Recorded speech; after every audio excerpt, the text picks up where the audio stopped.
Kalau saja waktu itu kita mengambil keputusan yang tergesa-gesa mungkin kurang baik juga. Tetapi kita sudah dirasakan sejak pertandingan, bahkan sebelum pertandingan Indonesia melawan China. Ya tentu mengenai golden visa saya nggak bisa menanggapi, itu kan memang bagian dari bukan tupoksi kami gitu. Sama juga saya tidak bisa menanggapi tulisan media yang ada di luar negeri seperti Gulf, Tuto, Euro Reporter dan lain-lain. Ya tentu mereka punya penilaian sendiri dan saya rasa mereka punya pandangan sendiri. Saya juga nggak mau komen dengan hal-hal seperti itu. Tapi saya mengapresiasi berita-berita seperti yang di New York Times, juga ditulis oleh beberapa media luar negeri yang menyatakan bahwa pembangunan tim nasional Indonesia sudah ke arah yang baik. Dengan mensinkronisasi semua kepentingan di atas segalanya sehingga program ini transparan. Karena itu banyak sekali pemain-pemain berkualitas yang bergabung. Itu yang saya apresiasi. Kalau saya lihat memang dinamika ini cukup kompleks.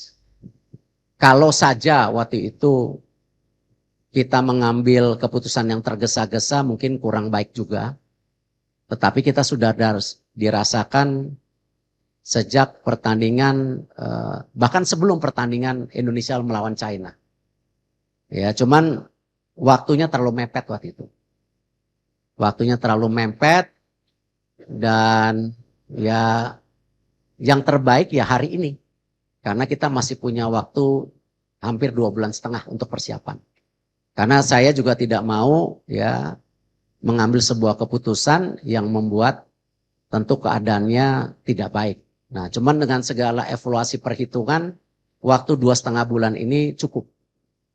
Ya, tidak tergesa-gesa hanya pada saat waktu dinamika yang terjadi Indonesia lawan China waktu itu. Itu yang saya bisa sampaikan. Ya, Mbak. Terima kasih, saya Fitrianto dari Republika. Pak Erik, apakah keputusan ini berkaitan dengan keselarasan dengan pemain-pemain naturalisasi yang mungkin kurang begitu baik dengan STY sehingga harus diganti di menjelang 2 bulan laga selanjutnya? Menurut saya sama saja. Tapi kalau kita lihat sekarang dengan banyaknya di tim nasional yang bermain di luar negeri, tentu dinamika daripada masing-masing individu itu menjadi perhatian. Dan kalau kita lihat nanti salah satunya di tanggal 12 malam rencana ada pertemuan pemain-pemain tim nasional kita yang berkarir di Liga Indonesia untuk bertemu pelatih baru. Ya, kita nggak mau beda-bedain itu, tetapi perlu dinamika yang terjadi di komunikasi ini harus lebih merata. Ya, jadi tidak ada pemain juga yang terjebak, pemain ini baik, pemain ini kurang. Menurut saya itu bukan judgement yang baik. Ya, tetapi kita harus melihat tim ini sebagai sebuah komposisi yang satu. Sama. Di sepak bola itu yang paling berat ya memang intangible atau sesuatu yang tidak terukur. Salah satunya ya teamwork itu.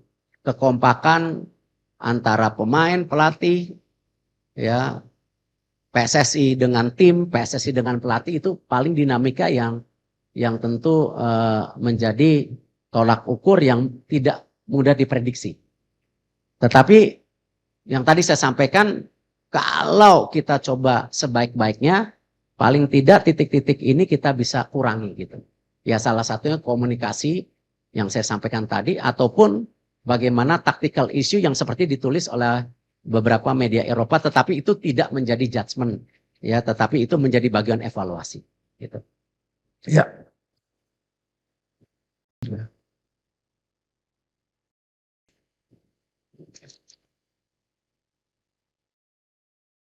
Mic-nya, tolong dibantu yang.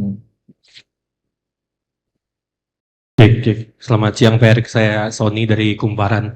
Pak, ingin bertanya terkait detail kontraknya Pak, apakah ini putus kontrak sepihak atau bagaimana? Kemudian adakah kompensasi yang harus dibayarkan PSSI terhadap Sintayong? Karena kita tahu sebelumnya sudah ada kesepakatan sampai 2027 ya Pak. Terima kasih. Ya, semua kontrak kita harus hormati. Karena kalau kita ingin menjadi federasi yang kredibel, ya kita harus menjaga kesepakatan yang sebelumnya. Sama ketika kita memperbaiki Liga Indonesia, ya salah satunya kita menekankan kepada klub-klub. Ya kita nggak mau lagi ada isu mengenai pemain yang tidak dibayar, pelatih yang tidak dibayar. Karena itu salah satu yang kita dorong klub, standarisasi klub yang ada di Liga, klub licensing itu kita akan terapkan di tahun depan, bahwa klub-klub yang melakukan pelanggaran itu tidak hanya dikurangin subsidinya tetapi poinnya. Nah, kalau kita melakukan itu di liga tetapi PSSI sendiri tidak respect dengan apa yang dikomit, ya saya rasa bukan menjadi contoh yang baik. Kita harus menghormati segala perkataan dan kontrak-kontrak tersebut. Jadi kita tidak akan, dan Pak Marji, Coach Sintayong tanda tangan surat terimanya. Nah tentu nanti antara lawyer dan lawyer akan bicara untuk follow up kompensasi yang sesuai dengan nilai kontraknya gitu. Ya. Tapi poinnya kita harus respect dengan apa yang kita sepakatin.